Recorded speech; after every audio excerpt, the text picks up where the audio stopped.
नमस्कार मित्रों, अतुल आश्रम में आपका स्वागत है। आज हम 3 शब्दों पर चिंतन करेंगे जो आर्य संस्कृति में बहुत ही व्यापक शब्द है, बहुप्रचलित शब्द है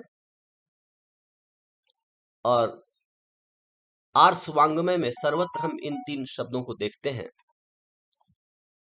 ब्रह्मर्षि, राजर्षि और देवर्षि।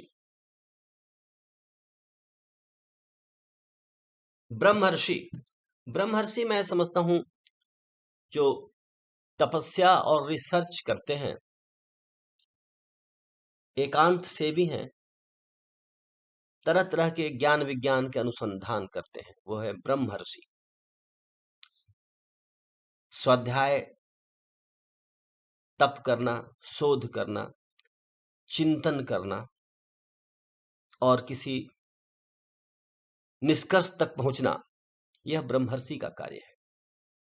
जब ब्रह्मर्षि शोध करके कुछ प्राप्त कर लेते हैं तो उसकी फील्ड टेस्टिंग कौन करेगा, एप्लीकेशन समाज में कौन करेगा?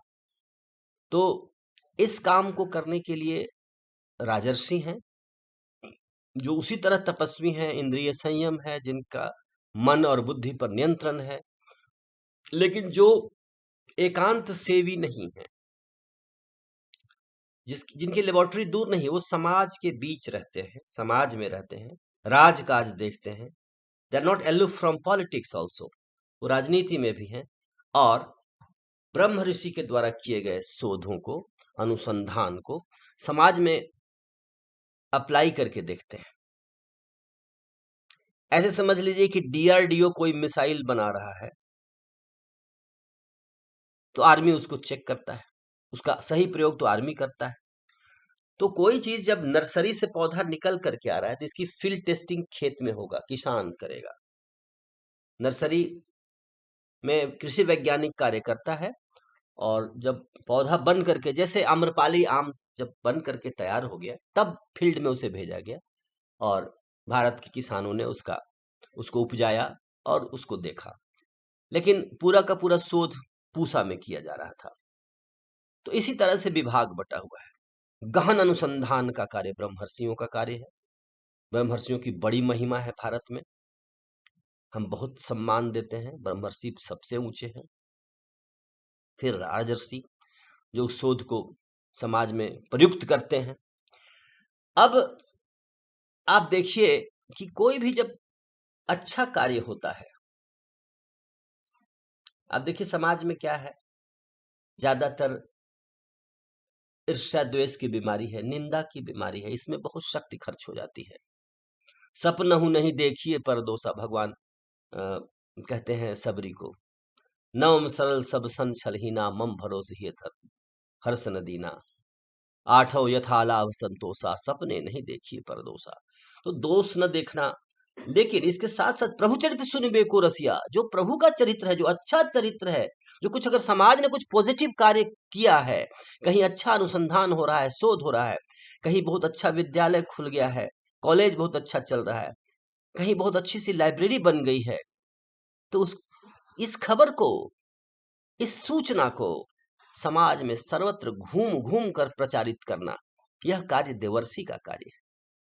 आप देखिए देवर्षि नारद को देखिए, हर लोक में जाकर कहते राम से बड़ा कोई राजा नहीं है। आहा, अयोध्या के राजा कैसे हैं। कहीं कोई खबर आती, उसको जाते कैलाश में कहाते, बैकुंठ में कहा जाए, सारे लोकों में घूम घूम करके सत प्रवृत्तियों का प्रचार करते।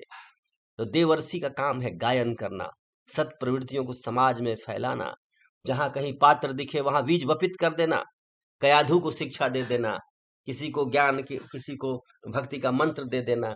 और तो घूम घूम करके, तो ये जो सोशल नेटवर्किंग, वीणा लेकर के जहां भी जा रहे हैं, श्रीमन नारायण नारायण नारायण गा रहे हैं, तो यह कार्य देवर्षि का है।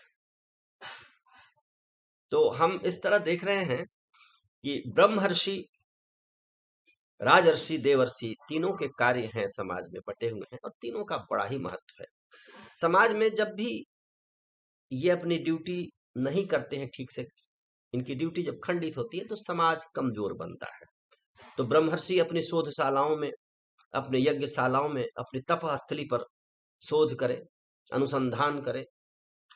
विविक्त देशम सेवित्वम अरति जन संसदि, भगवत गीता कहती है कि जो विविक्त देश का सेवन करता है, थोड़ा निर्जन स्थान का सेवन करता है, भीड़ भाड़ से जो थोड़ा दूर रहता, अरति, भीड़ भाड़ में उसकी जन संसदि में उसकी रति नहीं है, अरति, अरति जन संसदि। तो इस तरह से जो दूर रह करके शोध करता है वह कुछ प्राप्त करता है। महर्षि विश्वामित्र ने शोध करके बहुत कुछ प्राप्त किया था, तरह तरह के अस्त्र शस्त्र विद्याएं। फिर उन्होंने क्या किया, तब ऋषि निज नाथ ही जिय चीन्ही, विद्या निधि कहूँ विद्या दीन्ही। जब ताड़का का वध होता है राम के हाथों, प्रभु के हाथों, तो वो पहचान जाते हैं कि अरे अरे ये कौन है, इनका उद्देश्य क्या है जगत में आने का, धरती के भार को हरण करने के लिए आने वाले हैं। और ये सुयोग्य पात्र हैं जहां मैं अपने सारे अनुसंधानों को शेयर कर सकता हूं, ट्रांसफर कर सकता हूं। और इस तरह से उन्होंने सारा नो हाउ ट्रांसफर कर दिया राम को। राम से बड़ा राजर्षि कौन हो सकता है, अगर हम उस दृष्टि से देखें। तो ब्रह्मर्षि शोध करता है, राजर्षि उसका प्रयोग करता है समाज के लिए, और देवर्षि घूम घूम करके जगत में उस पॉजिटिव न्यूज को फैलाता है, सब जगह जाकर के प्रशंसा करता है, एक पॉजिटिव माहौल तैयार करता है।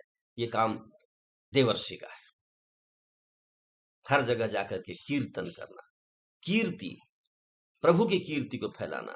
प्रभु चरित्र सुनबे को रसिया, हनुमान जी भी यही है, प्रभु चरित्र सुनबे, उनको चरित्र को सुनने के में रस लेते हैं। हमें भी ऐसा ही रस लेना चाहिए, और हमें केवल युद्ध, मारधाड़, इसी की खबर फैलानी नहीं चाहिए। आजकल क्या है कि नया ताजा के चक्कर में लोग केवल निगेटिव चीजों को खोजते चलते हैं, लेकिन जो पॉजिटिव कार्य हो रहे हैं समाज में, जगत में, उसको भी प्रचारित करने की जरूरत है।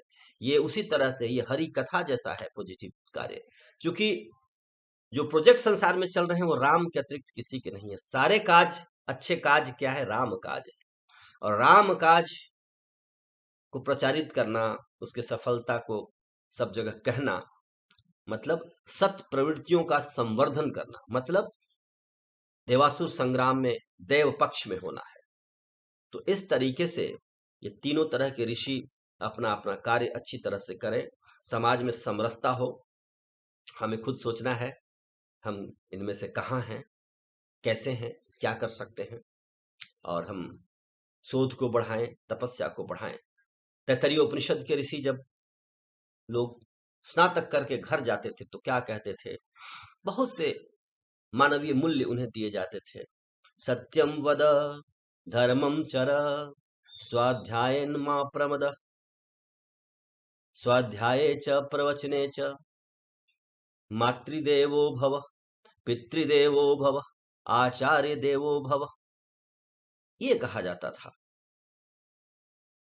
कि तुम्हारे लिए माता पिता गुरु देवता हैं। सत्य का आचरण करो, सत्यम वद, धर्म का आचरण करो, धर्म के पथ पर चलो, और सदा स्वाध्याय करो, सदा प्रवचन भी करो। ऐसा नहीं कि कम्युनिकेशन स्किल नाम की कोई चीज नहीं, कुछ बोल ही नहीं सकते हैं, ऐसा नहीं है।